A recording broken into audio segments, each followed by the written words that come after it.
Human beings are wonderful, wonderful. Take a look at yourself. The thing that happens in your mind, the way that your mind processes the world is a wonderful thing, but pay attention to it. We all have the same hardware. We have the same brain. The anatomy is the same. But what you learn is the software, is the algorithm. We all have these automatic responses that are happening within our own mind. And not that it's unhealthy, but if it's not observed, then it can lead us in a dangerous direction.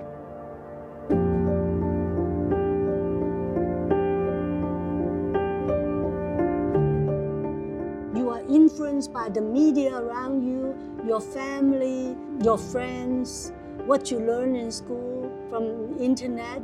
And so these actually manipulate and form their algorithm, form how they think, meaning the association. I'm not saying throw away all the habits. A lot of the habits are very useful to you because you will be bombarded by so many decisions to make. There's a reason why we learn to categorize. You have assumptions that you make, you have blind spots that you have, and then when you're interacting with people, that can cause hurt. That can cause pain, that can cause discrimination, prejudice. There's a reality of racism in Canada. I remember a conversation that my father and I, we were very young. My brother and I were going shopping with Dad. And there was this moment where he pointed at the security guard and he said, "You see this man? He's making sure that we don't steal anything." And it was the first time that we've had that conversation about what it means to be Black in Canada. We have to unlearn racism. Racism has become a habit for us now. And we know how to break bad habits, right? This conversation has been around for a long time. Whereas I'm asking, how do people have racism? We partnered with the Canadian Race Relations Foundation. They came to us with an amazing proposition. Can we explain or at least understand it better if we look at it through the lens of science? When you look at the exhibition now, you'll see that it feels very organic and that's very intentional. Talking about racism is not easy. We do call on our visitors to explore their own mental processes. There's a few tests of that, of what might be automatic and reflexive that you may not realize happens. As you interact with the exhibition, first of all, you're going to recognize, oh, that's my mind. Oh, I didn't get that riddle. Why didn't I go there? We want them to think about why didn't I get there? To really think about their thought processes and how they are working. Because we can't look inside the mind, right? So we have to use tools that help us access that indirectly.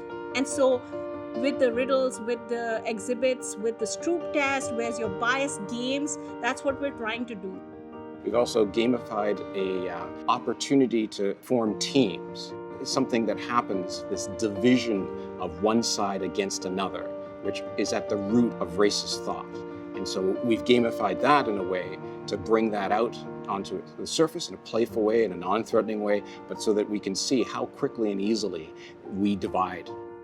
I hope people will learn the different techniques, try out the different games, and then realize, oh, I never knew that I had that problem.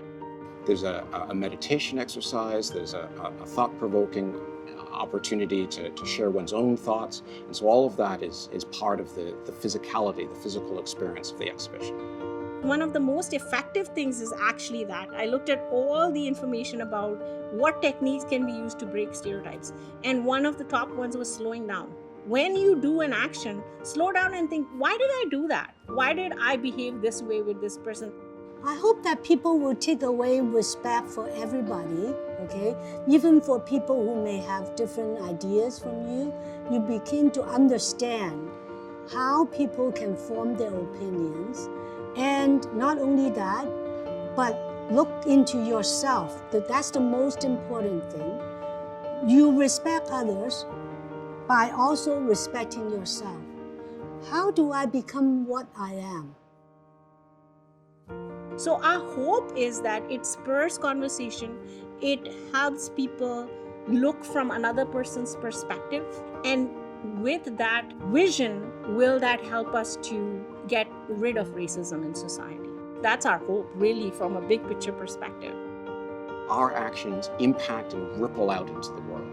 So my hope for the exhibition is that that understanding becomes a little more conscious, that we pay a little more attention to what it is that we do to one another and how we might express our intentions for good in a more powerful and present way in our daily life, in our everyday action.